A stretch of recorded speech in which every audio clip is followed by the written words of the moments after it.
what's up there, throttle junkies? Hey, I want to tell you about something that happened to me the other day when I was riding. I was out doing some dual sport stuff, you know, doing some street and some dirt trails and stuff. And I came in across an area that had a pretty long line of whoops, and I was going through it through a pretty good pace. Well, as I was going through the whoops, all of a sudden the bike just bogged down, man. I thought I was going to go over the bars for a second.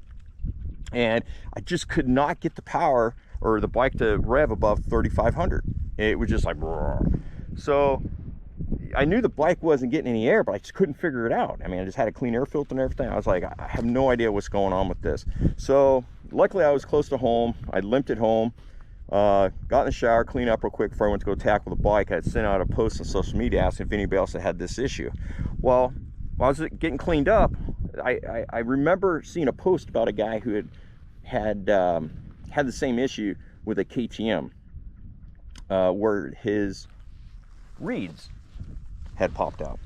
So these bikes, the 2024 models, KTM and Husqvarna have put these reeds inside. These are two-stroke reeds, right? And they did it for EPA reasons, and it has to do with sound or something.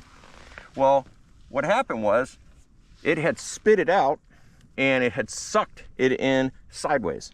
So the bike wasn't getting any air. So I had to pry it out of there. Thankfully, nothing on the reed had broken off. Can you imagine if this had broken off, a little hard piece of this got sucked in and got into the intake or something? That would have really sucked, man. So when I opened up this cover, you know, this black cover piece just fell out and this thing was stuck in there sideways. So I would highly suggest that you consider removing that reed. Now, the thing is if you remove the reed, you're going to introduce a lot more air into the system. I have a Takamoto Get ECU from Takamoto. And Mike says that they already flashed theirs for the extra air that goes in there.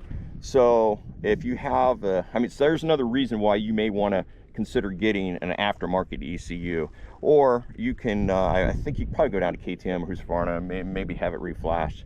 I'm not sure about that, but just like their dinosaur tails on these bikes, they're garbage, and it spit this out. So I only have a couple thousand miles on this bike, and for it to spit it out that soon is, yeah, you know, you might want to consider removing it.